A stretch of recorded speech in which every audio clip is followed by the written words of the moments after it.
What's your take on the whole swamp stories? He like the police or something, cause he know too much. He know too much like detail. So he got some law enforcement info for sure. Whoop whoop. Officer Swamp in the building, and for this one we dive into the craziest rap beef on the West Coast. Now you might be thinking, good old Oakland up to no good again, huh? But no, it's actually not Oakland, at least not directly. Ah, so is it LA? No, it's not Squabble City. In fact, I don't even think a single squabble has taken place in this entire beef. So San Bernardino? No, not Poopville. Could it be Stockton? No, not Poopville number 2. So where in the f could California's worst beef take place? Well, of all places, it's centered in the second safest city in the entire West Coast. Yes, the worst beef on the West Coast takes place in a city where violence is as rare as EBK J-Bo's freedom. And if you don't believe me, just trust me, cause you'll see how one bad incident caused childhood friends to break apart and knock each other off relentlessly ever since. This video was absolutely nuts, but before we get into it, let me run the intro.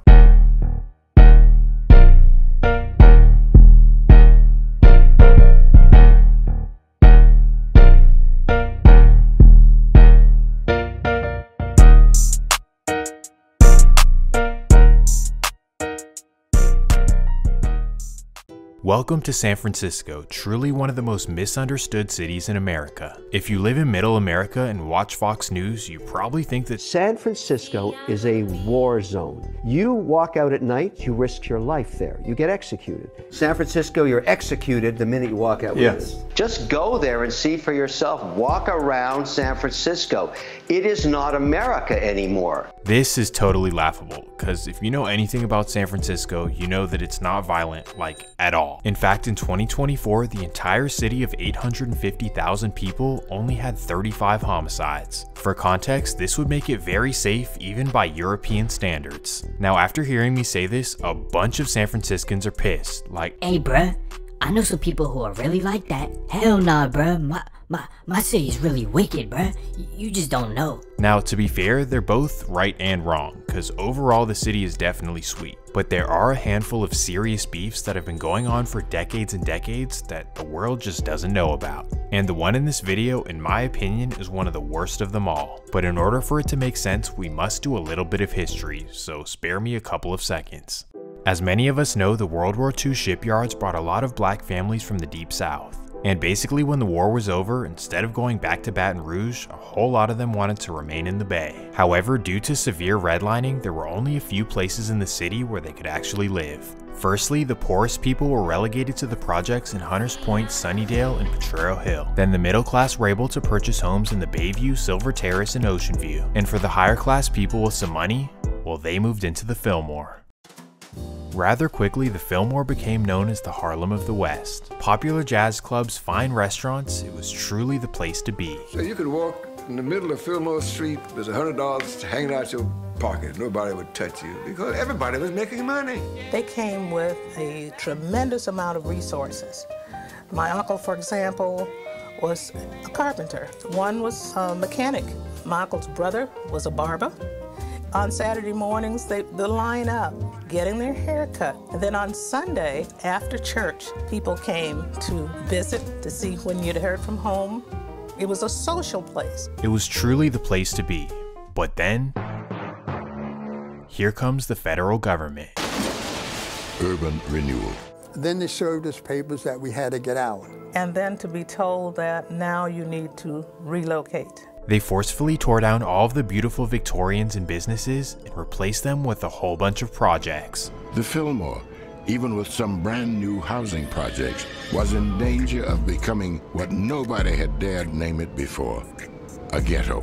And that it sadly did become, at least to a certain extent. All that was left was the people who had no other choice but to stay. Just like that, the once popular and poppin' area was now one of the worst parts of the Bay. Poverty, drug dealing, hustling, and sadly some beef too.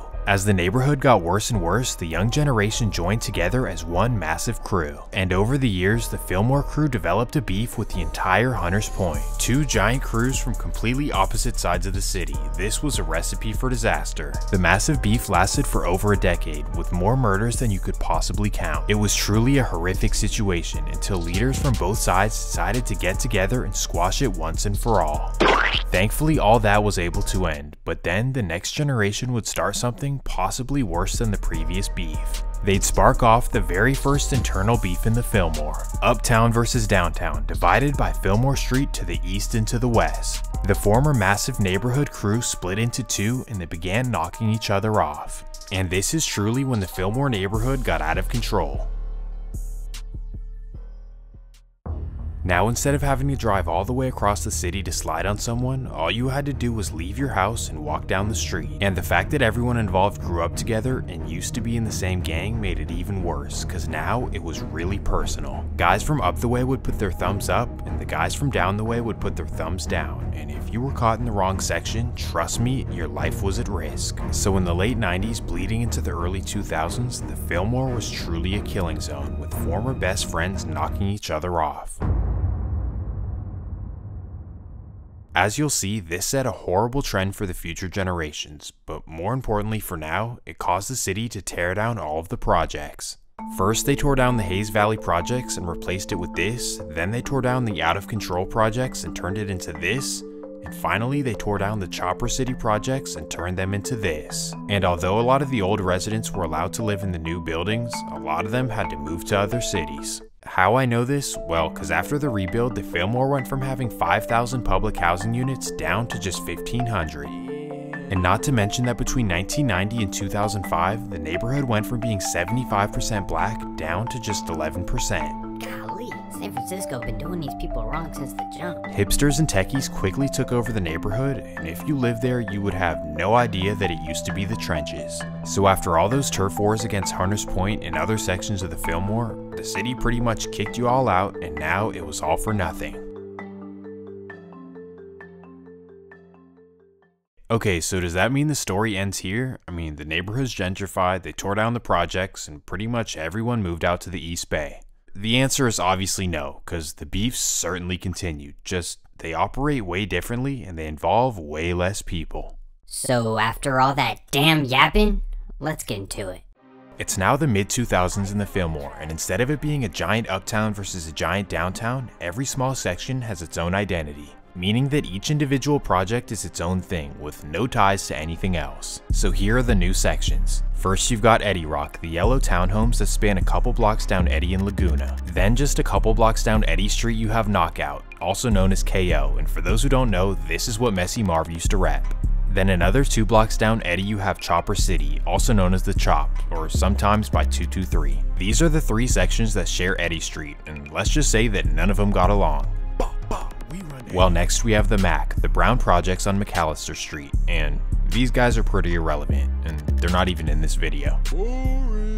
Well, next we have Grove Street, also known as the Banneker's or 800. To outsiders, this has always been a pretty unknown section, but rappers like Yada and Semi-Auto Cease are from there. While just a couple blocks south of them you have Hayes Valley, also known as the Zone, and this is 2 separate projects in the middle of a very rich neighborhood. So these are the projects in the Fillmoe that you need to know about, and they all exist within a couple blocks distance of each other.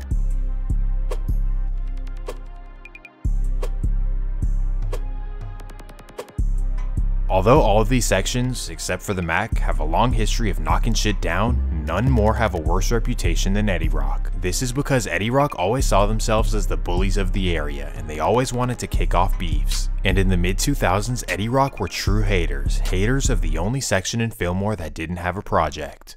This would be known as CDP, which stands for Central Divisadero Playas. And these guys originate in a section west of Divisadero Street, but their main block is Central Street. And if you're from San Francisco, you're hearing this, and you're like, what? This is a really nice neighborhood full of big-ass, multi-million-dollar houses. How is this the hood? Well, these are the houses the CDP members grew up in, and for that reason, the rest of the Fillmoe saw them as silver spoon babies. But truly, CDP didn't care, as they weren't trying to be the toughest guys around, they just wanted to be the richest. And that they were, because they ran up one of the biggest drug operations that California has ever seen. They had the money, the cars, the chains, and most importantly, the women. Well, unfortunately, being the guys having shit in the Fillmoe definitely brought some haters, specifically Eddie Rock. So allegedly, Eddie Rock kicked off a beef for no reason and eliminated 4 of their members. Bow, bow, bow, bow. Just like that, the beef was kicked off. Well, Eddie definitely underestimated CDP, as they'd have to go from hustlers to certified demons. CDP would literally go from silver spoon babies to certified hitmen, and they'd knock down a bunch of Eddie Rock members.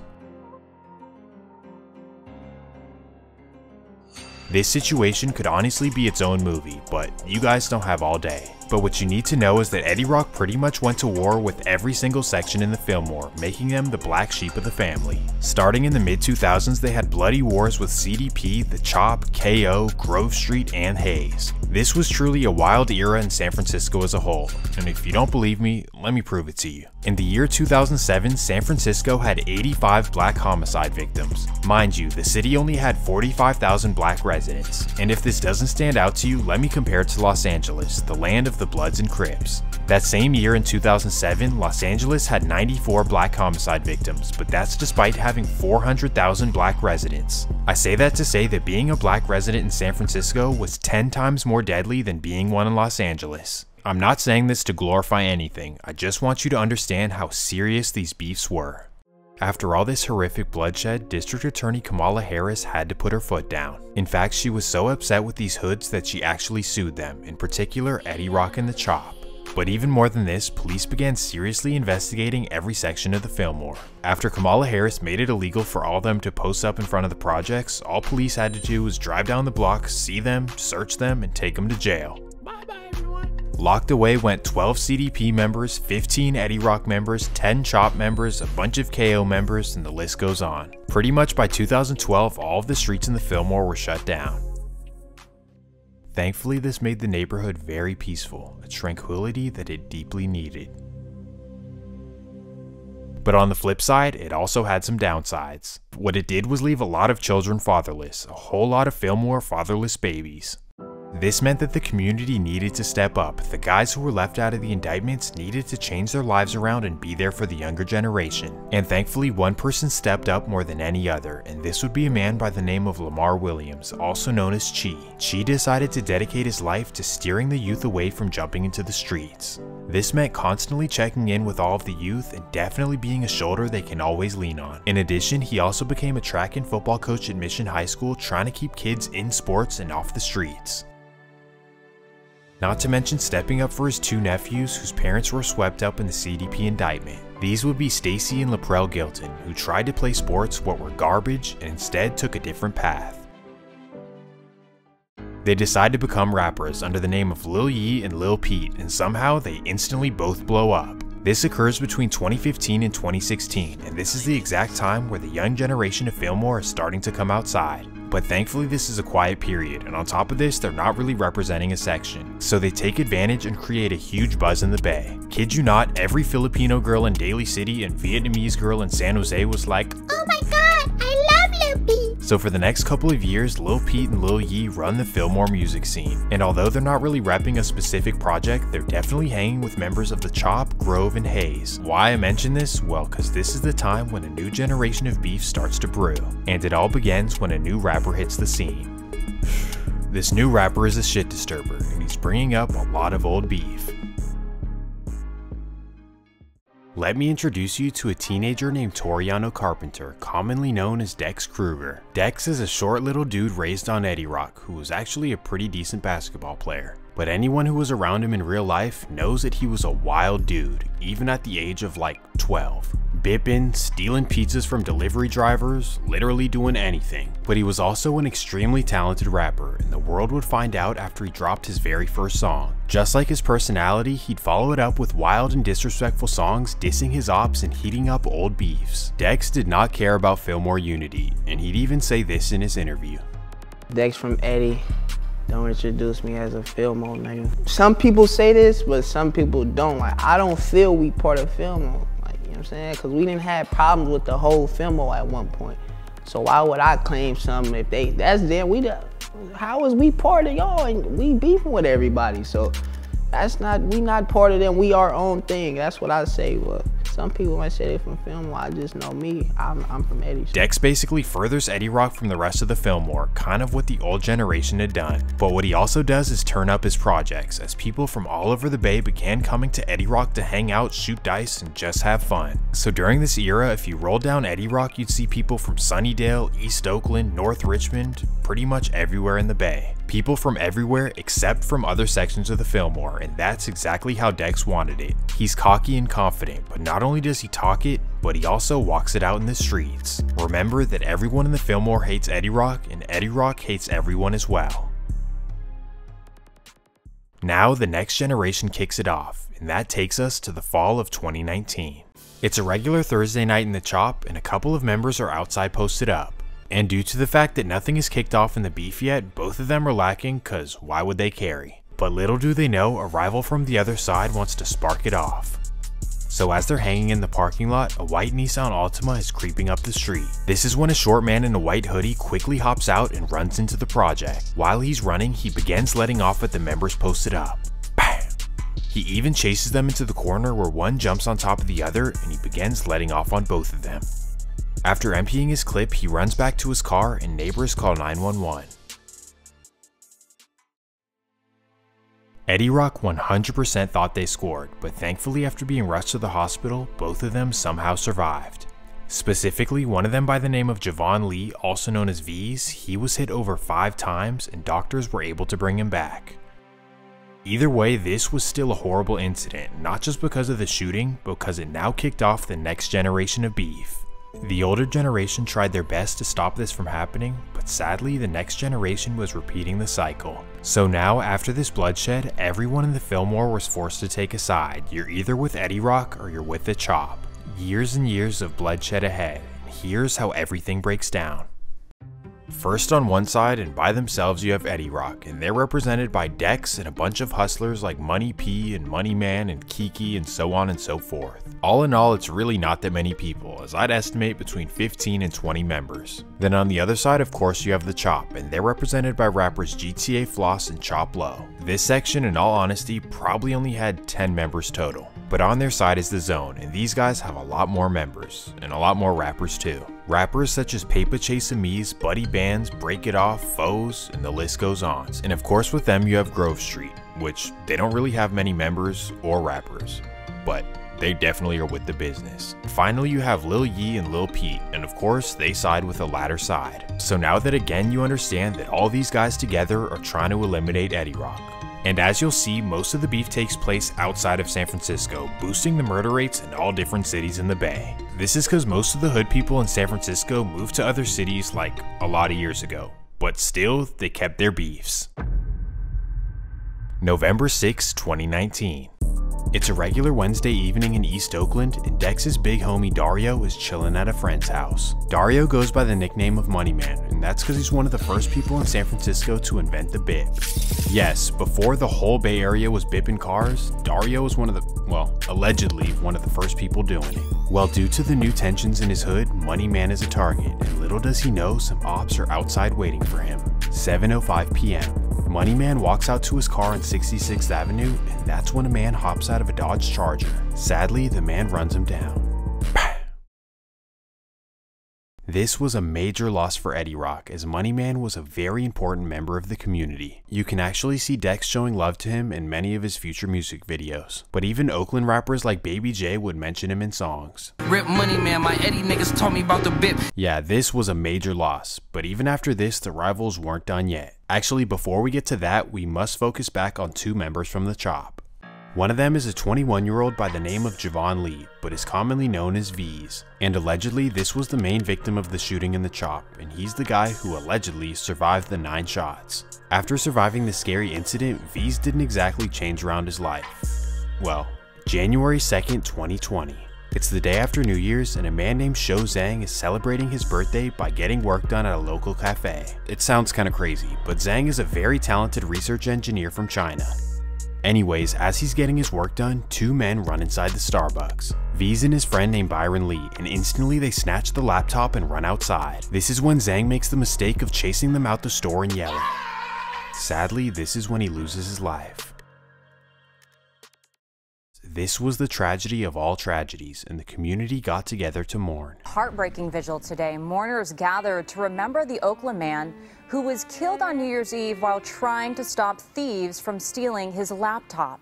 KPIX5's Kit Doe on how friends, family, and the community honored his memory. Hundreds of people came out today to remember Shuo as a brilliant scientist and a caring friend.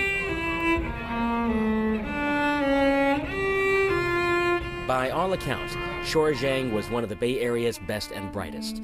Colleagues say he was an outstanding researcher with PhDs in philosophy and physics. Serban Samu hired him to work at Aspera in Emeryville and sat next to him every day. I never got to tell you how much I respect the way you've built your life and your career and your friends. Michelle Munson comforted Shuo's family, who just flew in from China, and said her dear friend made important contributions in numerical physics and machine learning. He was a person who was kind and respected by everyone who knew him and worked with him. And he made a habit of being honorable in every part of his life. On New Year's Eve, Shuo was working on his computer at this Starbucks in Montclair when police say Byron Reed and Javon Lee, both convicted felons, stole his laptop. Just like that, the two men face up to 10 years in prison. And I know it sounds kind of crazy, but in Oakland, that's actually a lot. However, Byron's sister pleads that he's innocent and he really had nothing to do with it. He did not have nothing to do with none of this stuff that went on. Let's start with that Beamer. Does he drive a Beamer? Say that again? A car? No, he does not. My brother doesn't even own a car. He doesn't even have a driver's license. What kind of person would you like your brother to be? My brother is a very limited kind of person. He is a very family-oriented person. He will never do nothing as serious as this. I mean, people make mistakes all the time, and this is one mistake my brother would not make. Well, the incident swept up the two guys from the chop, and now we focus right back to the beef. Sadly, a couple months later in March, an Eddie Rock member named Tay Thumps would lose his life as well. Things are getting serious for Eddie Rock, but really for the beef as a whole. But trust me, no incident would be bigger than the next one. And now this takes us way back. We head back to the year 2008 and we focus on a teenager named Damari Hampton. Damari grew up in Eddie Rock in a hard lineage of street dudes and sadly losing a lot of family and friends his entire childhood. However, despite these hardships, he happened to be an incredible athlete. Well, because of this, the man I mentioned earlier, Lamar Williams, Chi, well, he decided to take him under his wing, not only in the Fillmoe neighborhood, but he was also his football and track coach at Mission High School. Chi wanted nothing more than for Damari to live out his potential as an athlete and to stay out of the streets. Damari was able to do this successfully. As his senior year, he averaged 26 points a game and 21 points a game over his entire career. Not only this, but he was also a star wide receiver and cornerback on the football team and actually made All-City and All-State in both sports. However, due to his height of just 5'9", he didn't receive any Division I offers, so instead, he decided to hit the streets. Oh hell nah. And sadly, just a year later, he received his first prison sentence. A sad reality of yet another star athlete turned into a criminal. But Damari was able to do his time and get back home, and that fast forwards us to November 18th, 2020. Damari and his young homie Kyotis decide that today we're gonna hit a lick. So to do this, Damari allegedly hits up his old football coach and mentor. Not for advice or anything, but instead with plans of setting him up and robbing him. 11 p.m. Damari and Kyotis pull up to Chi's apartment on Bertha Lane in Hunters Point. They quickly walk up to his door, knock hard, and Chi opens up. Boom, that's when he's met with two masked men with firearms pointed directly at him. At this point, Chi has no other choice but to defend himself as he comes up off the hip and begins firing. Bam! Sadly, this is when they fire back as well. Tragically, both Damari and his former football coach would both lose their lives. This was a true tragedy for the whole Fillmoe, but really for the city of San Francisco as well. 10 family and friends paying tribute to a high school coach and community leader in San Francisco who was shot and killed a week ago tonight. KTVU's Amber Lee is here now. She's in the city, and Amber, people who knew him say he made a big impact on the community. Frank, there is a memorial honoring the sports coach here along Fillmore Street. His family says the native San Franciscan grew up in this neighborhood and he gave back. Chi was the heartbeat of Fillmore. Family and friends gathered at a memorial for Lamar Chi Ali Williams in the Fillmore neighborhood. They describe him as a community leader who grew up on these streets. You just got that smile, you know what I'm saying? Never see that again. That hurts.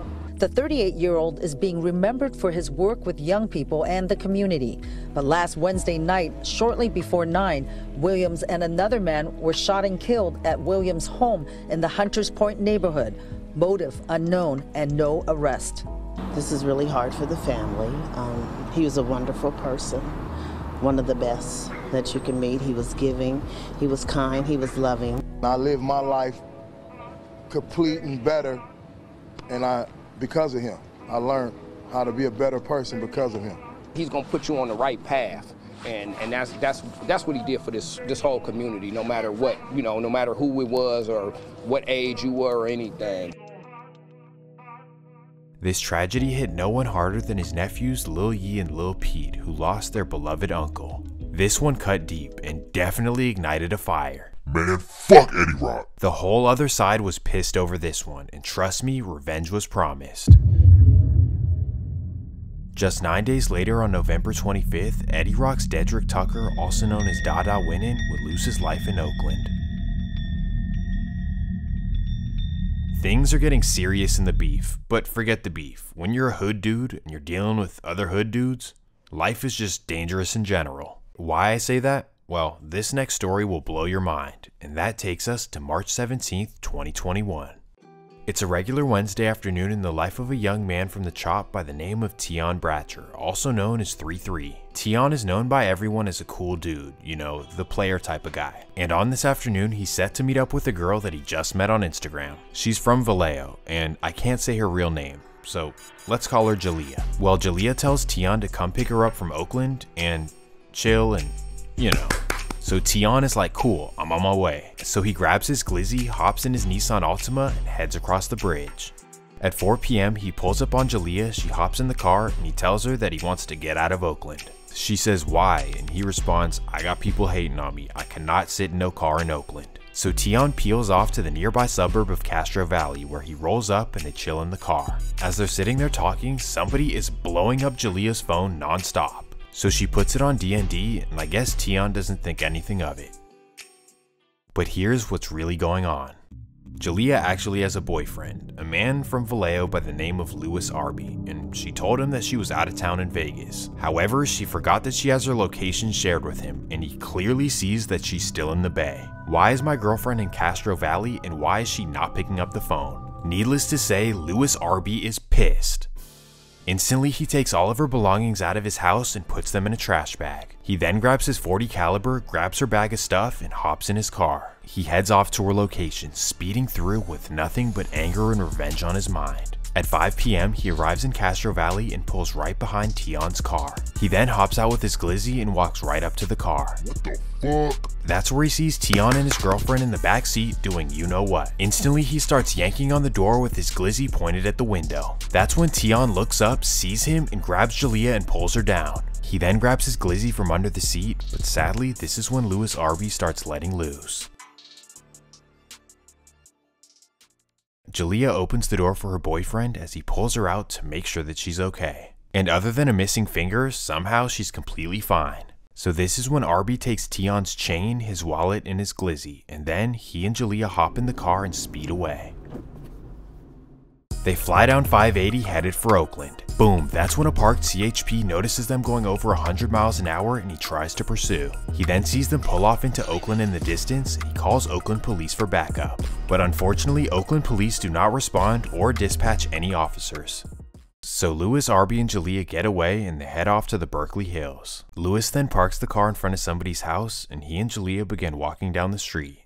Whew, we got away. Or at least that's what they think. But little do they know, one of the neighbors saw them, you know, with stains all over their body and decided to call 911. So quickly, Berkeley police arrive and they spot them walking down the hill. Put your hands up. The two stop, they look back, and they sprint away. And because of a no chase policy, they're able to get away and make their way back to Vallejo. Long story short, the couple would go on the run for 3 months until Vallejo police would finally execute a warrant on Arby's grandma's house. The canines start barking at one of the walls in the closet, so police tear down the wall, and that's when they find exactly what they're looking for. Not only did they find Arby's weapon that he used, but they also find the weapon of Tyon Bratcher. So, really a genius here, huh? Louis Arby is now looking at life in prison. Either way, this was an insane and truly tragic story. Tyon didn't deserve this in a million years. I mean, can you imagine meeting a girl on Instagram, meeting up with her, having your way, and then out of nowhere her boyfriend shows up and kills you? That's like the worst way to go out. And unfortunately, even though they had nothing to do with this, Eddie Rock would begin clowning. Specifically, Dex would troll him, and this left a bad taste in a lot of people's mouths. Especially one of Tyon's closest childhood friends, the rapper from the zone named Foes. Instantly, he'd send a warning. Speak on 3, I'm through the jets, I'm trying to paint his ass. Yeah, this is serious, and the war continues. You clown someone's dead homie that you had nothing to do with? Yeah, some people are gonna take that to the streets. September 15th, 2021. It's a late Wednesday night in North Vallejo, and an Eddie Rock member named Steven Mitchell, also known as ST, is at his girlfriend's apartment. That's when at 10:40 p.m. he receives a text message on his phone and walks outside. As he steps outside, he looks around and doesn't see what he's looking for, and that's when a man with a mask walks right up to him. And sadly, before he can even react, the man lets off. Bam.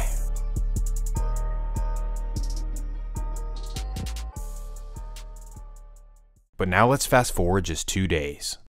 September 17th, 2021. If you're from San Francisco, you know that bike life is a major thing for hood dudes, especially for a man from Grove Street named Baxter Bradley, who's commonly known as Haiti. In fact, his family as a whole is known for it, and tragically, he lost his cousin riding his bike like 10 years prior. Well, on this Friday night, Haiti is riding around his hood doing wheelies and having fun. Unfortunately, this is the exact time where a rival is spinning around the Fillmoe looking for an op to catch. The rival recognizes Haiti and somehow targets him and knocks him down while he's riding his bike.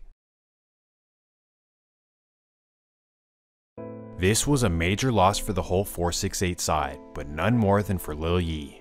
He's pretty much mentioned him in every song since his passing, and on top of this, they even had a funeral where they all wore Haitian flags to commemorate him. This one cut deep, but sadly, it wouldn't be the last. And that fast forwards us just 1 week, September 24th, 2021. Another Friday afternoon in the city, and an up-and-coming rapper from the Fillmoe is out and about. This would be Break It Off from the Zone, and if you've never heard his music, absolute smoke. I'm telling you, after this video, go listen to anything that Break It Off, Buddy Bands, Foes, Paper Chasin' Me's, and all of them have dropped. Everything goes hard. Well, anyways, it's noon in the Mission District, and Break It Off and Buddy Bands are walking down the street. As they make their way up 17th Street, a car pulls right alongside them. This is when a man hops out of the passenger seat and runs them down. Bang! Thankfully, Buddy Bands is able to run away, but sadly, Break It Off loses his life. This was a huge loss for the zone, and really sad because of how talented Break It Off was. This dude could really rap his ass off. Well, after losing Haiti and Break It Off back to back, the whole 468 side is ready to make a statement. And that fast forwards us exactly a month, November 6, 2021. Two Eddie Rock members named Kiki and Johnny are at a friend's house on 82nd Avenue in Deep East Oakland. This particular block on 82nd is a known hangout spot for Eddie Rock members, at least known to police. But also the rival Chop members have discovered the hangout as well, and for days they've been spinning the block. Well, for Kiki's friend whose house it is, he's been noticing an infinity spinning the block a lot of times over and over and over, and he's definitely concerned. He's not necessarily concerned for himself, but he's concerned for the Eddie Rock members like Kiki who are always around the block. So he tells Kiki and Johnny about the suspicious infinity, and together they look at the cameras waiting for the next time it comes around. Boom, at 7 p.m, that's when they spot it coming down the block. So instantly they strap up and walk up the street towards the car. Not necessarily to do anything, but just to make sure that nothing suspicious is going on. This is when the Infinity backs up into a driveway and turns around and drives the other way. What the hell is going on? Something isn't right. So this is when Kiki tells Johnny, hey bruh, something ain't right, let's get the hell out of here. So instantly they walk inside the house, grab their stuff, hop in the car, and head back to San Francisco. But little do they know, the same Infinity is following them at a distance. This would be a car full of Chop members, including the rapper Chop Low. They follow them all the way through East Oakland and onto the highway headed towards the bridge. As Kiki approaches the bridge toll, traffic starts to pile up, and this is when the Chop members begin to creep up on them. According to police, this is when Chop Low rolls down his window, ups an ARP, and begins blowing at the car. Bam! This is when Kiki maneuvers and peels off, and Johnny starts blowing back from outside his window. Thankfully, none of the members would hit each other at all, but sadly, an innocent bystander would lose their life. Developing right now, Bay Area leaders are calling for more security along local highways and interstates after a toddler, this little boy, he was shot and killed over the weekend on Interstate 880 while in his car seat in his parents' car. You can see a photo of him in his Superman costume from Halloween. He was just weeks away from his second birthday. This past Saturday afternoon, his mother was driving him. Sadly, Jasper's father, who is in China, had never been able to meet his son because of COVID restrictions. He is now on his way back to the Bay Area for his son's funeral. This was a horrific tragedy, and a lot of pressure would be placed on Oakland police to figure out who did it. Well, let's just say that the Oakland Police Department is a joke, and for a while there wouldn't be any leads. But then an incarcerated Eddie Rock member would get on the jail phone, and he'd tell everything that happened. This would be the brother of ST, Ronnie Mitchell, who goes by ABR Fifth. Well, Fifth would call the guy who owns the house on 82nd, and he'd try to figure out what happened on the freeway. Well, I guess both of them don't know any better. He tells them exactly what happened. Them as in telling ABR Fifth and the police who are listening into the call. And just like that, everyone involved is arrested. Johnny gets arrested for being a felon in possession of a weapon, and Kiki, well, he's not a felon, so he's not arrested. But for Choplo and his friend Ivory, they go down for the murder of Jasper Wu.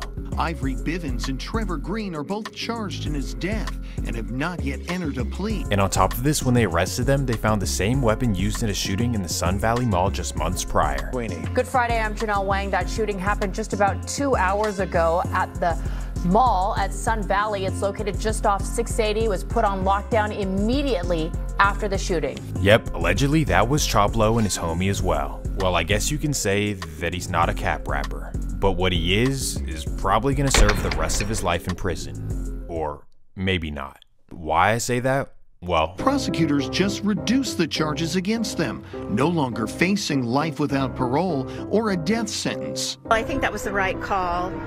Green's attorney says both men have been wrongfully accused, yet still face murder charges with a gang enhancement. For whatever reason, Oakland District Attorney Pamela Price decided to reduce their charges so they won't face life in prison. District Attorney Pamela Price says that she didn't give them the life without parole because of historical racism around the law. But you remove the special circumstances regarding the possibility of parole. Why is that? That charge has been deemed to be riddled with racism and applied in an extremely unfair way, and it also essentially undermines what we now know in terms of brain science, that young people, generally their brains are not fully developed. They don't make great decisions until sometime around the age of 25 or 26. In this case, both of these defendants are under the age of 25. Needless to say, the community was pissed. Even the former district attorney was pissed as well. If I were Jasper's parents, I would be highly offended and I would be very fearful. Norbert Chu is a retired Alameda County Senior Deputy District Attorney. He served for 35 years. He says looking at that email, it is clear Price is paving the way for lesser charges and lesser sentencing in the Jasper Wu case. He called it insulting. The tone to me is that somehow we're lesser victims than other people, and that's just stupefying. And you're lesser victims than the perpetrators. Exactly. A spokesman for the Wu family sent us a statement saying under Price's plan, there are almost no consequences due to no threat of severe punishments waiting. How would that restore public's faith in the justice system? How would the public feel safe? People were so infuriated that they even protested in the streets.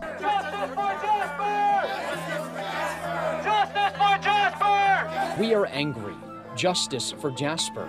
And too young to die. Signs held at a rally to show support for Jasper Wu's family and to protest Alameda County District Attorney Pamela Price. Well, for those watching from other states, just welcome to California. Specifically, welcome to Oakland, where nothing makes sense. Well, either way, on the bright side, Choplo and his homies are facing decades in prison, so likely they will go away. Well, even though the Eddie members survived this ambush, let's just say that Eddie Rock was pissed. Just 3 days later, a rival from the zone named Rose, he would lose his life while posted up outside. This case hasn't been solved, so there's not really much I can say about it, other than the zone was definitely hurt by this. But unfortunately, this wouldn't be their only loss. Sadly, over the summer, another zone member named Carlos would lose his life while posted up in the Tenderloin. Neither of these cases have been solved, but what we do know is that after this, Eddie Rock was clowning for sure. Specifically, after all these rivals were losing their life, Dex felt like he was on top of the world, like, aha, you guys are dying, I'm surviving, you can't do nothing to me. So the first thing he does is record an entire music video in his rival's hood, specifically the Chop. In the song, he even says if y'all was posted outside, you'd know you'd be dead. Oh yeah, and he said this while standing in their projects. Just pure disrespect, and believe it or not, he even takes it up a notch. He then posts a video on Instagram scootering around the Chop with a 30 stick in his hand.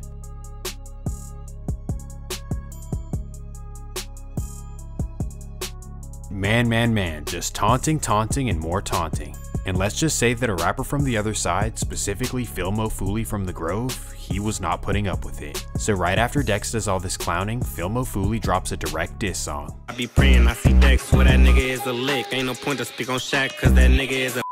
The whole song is disrespectful, pretty much clowning all the Eddie Rock members one by one and dissing all of their dead homies. Ooh, this is exactly what Dex was looking for, somebody to finally diss him back. Like, damn bruh, finally someone got something to say. So Dex seizes the opportunity and immediately drops a diss right back. On August 31st, 2022, he drops a song called Ambitious, and immediately he addresses Fillmoe. Heard a nigga try to ride me, I don't think it's coming free. A couple stragglers, 2 more they go extinct. A couple stragglers, 2 more they go extinct, addressing the fact that the rivals have been losing a lot of members. But this really isn't the disrespectful part of the song, instead it comes in the second verse. And this verse wouldn't even come from a rapper, it would come from a guy who, this was literally his first song. This would be a young dude by the name of Paris Moffat, but commonly known as Money P. Money P isn't really from Eddie Rock, but his dad is a guy by the name of Playa P, who was one of the first Eddie Rock rappers and definitely one of the founding members. But not only is Money P not really from Eddie Rock, but he's also not really in the streets. Like, he's not known for doing anything. Instead, he's just a fly guy, a hustler that pretty much everyone likes. But definitely known for, let's just say, sleeping with the girls of his ops. Well, let's just say that for whatever reason, Money P gets very disrespectful on the second verse of the song. Most importantly, he disses Haiti, the guy who died on his bike from the other side. I know y'all heard about Levax, he went out like JoJo. On top of this, in the music video, they even reenact the scene. Needless to say, this song was as wild as it gets, and instantly it hit 100,000 views. But dropping it was not the smartest decision, because the rivals were definitely infuriated, and let's just say they would act quickly. That fast forwards us exactly a week, September 6, 2022, 11:15 p.m. It's almost midnight in Eddie Rock, and all of the members are outside posted up in the alley, shooting dice, playing music, chilling, the whole get down. Well, the way they're positioned, even though it is an alley, there's a wide open entrance on Laguna Street. So people on Laguna can see everything, and when I say people, I'm talking about the rivals, cause on this particular night, they're sliding looking for revenge. You spoke on our dead homies? Okay, watch this. At 11:20 p.m., a tinted up car slowly rolls down Laguna Street. This is when quickly, 2 men with masks hop out with AKs and begin blowing down the alley. Thankfully, the members pull a Game 7 Klay Thompson and they don't hit anything. But sadly, while the Eddie Rock members were blowing back, Dex got caught in the line of fire. This was the biggest loss for Eddie Rock, as Dex was their main rapper and definitely their hood representative. Like when you think of Eddie, you think of Dex first, no doubt. And given his notoriety, SFPD is offering $50,000 for anyone with information. Well, looking back on it, dropping this diss song was the dumbest decision of Dex's life, because just 7 days later, he had to pay the price for it. So I hope this is a lesson to the younger generation. This stuff is not a game, and when you diss people's deceased loved ones, sometimes they see it as a cause to, you know. But even after Dex is gone, the other side is still not satisfied. Even though he's genuinely a good dude, the rivals want Money Pete to pay the price for what he said. And that fast forwards us just 2 days, September 8th, 2022. It's a sad day for Eddie Rock, as today is the day where doctors announce that Dex has succumbed to his injuries. And after hearing the horrific news, Money P leaves SF General Hospital and heads off to Oakland. But little does he know, somebody has been following him ever since he left the hospital. At 5 p.m. he parks his car on Broadway Street in downtown Oakland and begins walking to Target. And sadly, this is when a car pulls right up next to him. Money P is hit and his friend quickly rushes him to the hospital. Thankfully, the doctors would do a great job and he would survive, but on the downside, he's now paralyzed. Truly heartbreaking for his mom, who cherishes her only child, and honestly, she raised him right. And for his father, Playa P, he had already been through so much, with his oldest son, ABR 5th, being locked up, and his other son, ST, being, fell victim to the streets. So now Money P would be living at the Lake Merritt Healthcare Center, and this place is gross and depressing. And that's honestly putting it lightly, but he's not there for luxury, he's there so he can relearn how to walk. It's a long journey and there are no guarantees, but at least there's hope. Well, even after eliminating Dex and putting Money P in a wheelchair, the rivals are still not satisfied.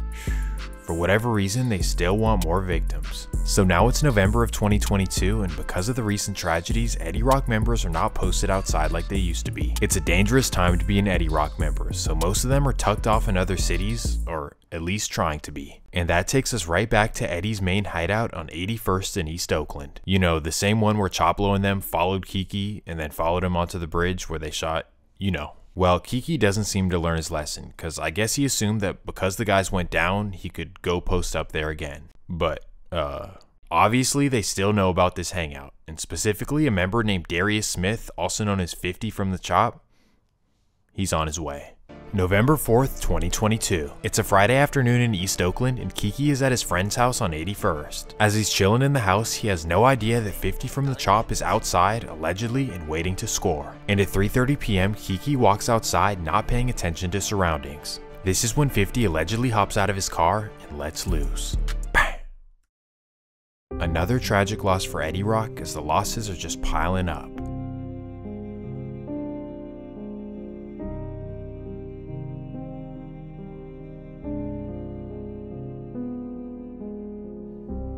And sadly, believe it or not, this wouldn't be the end of it. We fast forward a few months and Money P is still at the Lake Merritt Healthcare Facility. Being paralyzed and losing homies back to back to back, I can't even imagine the pain. Especially because he's known for being a genuinely good dude to everyone. This is just a horrible situation all around, but somehow it gets worse when the rivals find out where he's staying. March 11th, 2023, 12:15 in the morning. It's midnight and Money P is asleep in his bed at the health center. Little does he know, a crew of rivals know his location and they're on their way. At 12:30, they arrive at the facility and back up into the driveway. This is when two men hop out of the car, run up the hill, and begin yanking on doors. Sadly, one of the back doors is open, so they run inside the facility and look inside rooms looking for Paris. They're able to locate him, and sadly, they make a tragic decision. A partially paralyzed patient at a skilled nursing facility in Oakland was shot and killed in his room. That attack happened in the middle of the night over the weekend. Oakland police now are looking for two men who ran from that scene. KTVU crime reporter Henry Lee spoke to the victim's mother. He did not deserve to go that way. It was a heinous crime. 23-year-old Paris Moffitt, who was partially paralyzed, was shot and killed in his room in the middle of the night at an Oakland care facility. Moffitt's mother, who did not want to be identified, said her son was paralyzed from the waist down after he was shot at 27th and Broadway in Oakland in September. Now she's mourning her only child. I can't believe anybody would do that to somebody that's not even able to even protect themselves. Our understanding was it was a targeted shooting, a targeted murder. It happened at Lake Merritt Healthcare Center on MacArthur Boulevard in Oakland's Adams Point neighborhood just before 1 Saturday morning. Oakland City Council member Dan Cobb represents the area. No one would expect to go to a skilled nursing facility and expect to be in danger from a shooting. That is unheard of. Two men snuck in through an unlocked back door and went into a room the victim shares with at least one other patient and then shot him numerous times. He died at the scene. The lack of staff, it's the lack of security. You know, they were just negligent. The care facility sits next door to Temple Beth Abraham. Raina Arnold is executive director but did not want to go on camera. It's very scary. We care about the people around us. We've had a really wonderful relationship with the convalescent home next door. Tony Chicotel is an attorney with California Advocates for Nursing Home Reform. He says there's a delicate balance between allowing visitors at all hours and ensuring safety. I advocate for sort of an open door policy in facilities, but that said, there's always supposed to be some level of security. This armed security guard was on the premises on Monday, but only after the shooting death.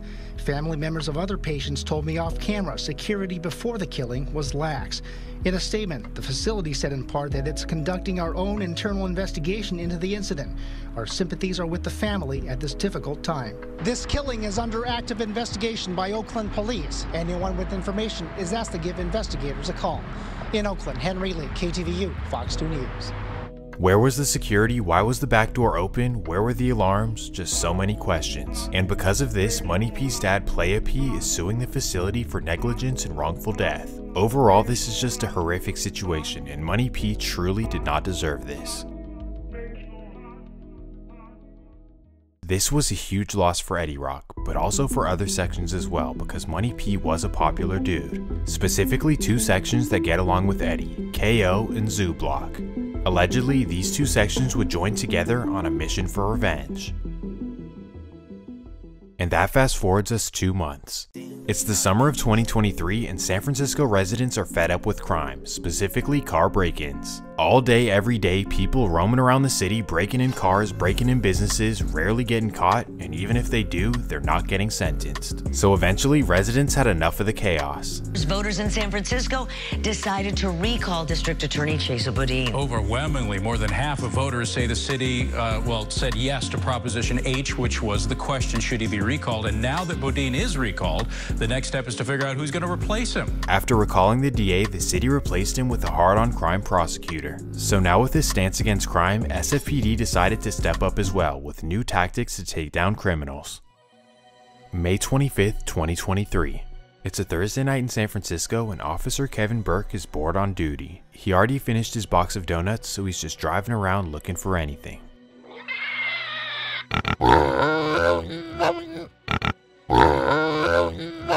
As he's patrolling the Ingleside neighborhood, he notices a black Dodge Hellcat parked on the side of the street. What is that doing around here? So he decides to pull up next to the Hellcat and run the license plates. This is when he discovers that the license plate belongs to an Audi A4 that was stolen in Oakland. Suspicious, right? So then he decides to run the VIN number of the Hellcat and it was reported stolen in Fairfield. So now Officer Burke could impound the car, run it for fingerprints, and hope there's a suspect. But this officer is smart and he knows that the car will be used in further crimes. So this is when he decides to put a tracker on it. Just gonna track the car until they commit more and more crimes and we can build a way bigger case. And of course, right away they're off to a fast start. Over the next week, they robbed 2 gas stations in the Excelsior and Pancho Villa Taqueria in the Mission. Then after this, they'd commit 12 different burglaries that police know of. But even after all this, police are still not ready to arrest them because sadly in San Francisco, 3 robberies and 12 burglaries will not send you to prison. What the hell? So police simply sit back and wait for them to commit more and more crimes. And although this seems like a smart plan, it would also be a costly one. June 5th, 2023. The robbery crew decide that they've hit enough licks and now they want to move on to something bigger. Claiming the life of a rival, in particular anyone from the zone. Being close friends of the fallen Dex and Money P, these dudes are allegedly furious and want revenge. And on this particular night, as they're scrolling through Instagram, they see all of the zone members outside. So instantly they strap up, hop in the Hellcat, and head over to the zone. 8:10 p.m. 8 zone members are posted up outside on Rose Street, the alley where they usually hang. And this is when the Hellcat creeps up to the alley and 3 members hop out. They blow down the alley. 7 of the members are able to duck and run away, but sadly a 25-year-old named Uera Blaylock would pass away. He was once a star football player at Mission High School and a protege of Chi. Truly a tragic situation for somebody who was just in the wrong place at the wrong time. Now after committing this tragedy, what do you think the rival's next step is? You'd think that they'd go take the car to Oakland, light it on fire, or take it to the impound, just get rid of it by any means. But no, instead, they still want to use the car, so they take it right down to Eddy Street and park it on the street. Days later, after the investigation, police would spot the car parked on the side of the street, they run the plates and match it to the shooting. This is when Officer Burke contacts the homicide unit and says, hey, I was actually tracking that car, so I know exactly where it was the entire time. So he shows them that the car was tracked on Rose Street at the exact time of the shooting, and they're like, okay, thanks. But who was in the car? And this is when he's like, oh, I never actually figured that out. So together, he and the homicide unit contact the gang unit looking for help.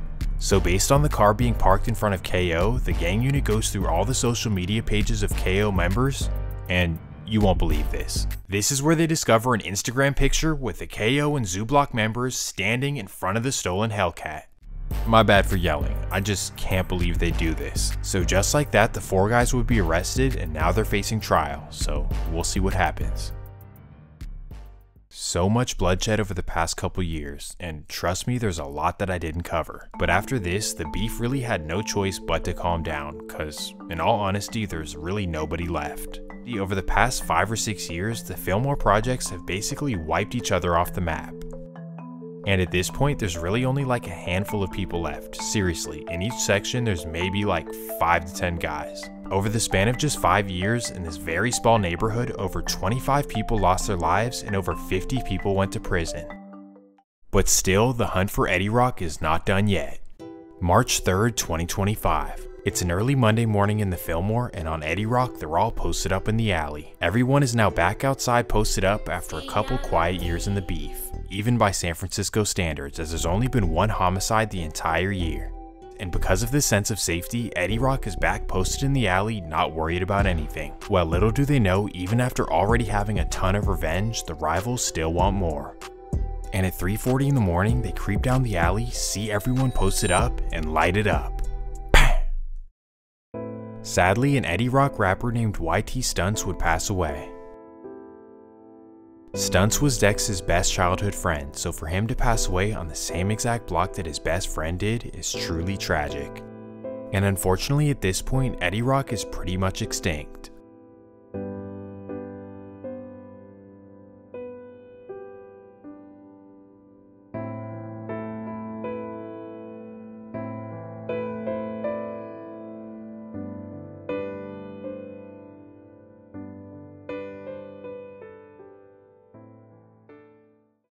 But quickly after this, a near tragedy would occur for the other side.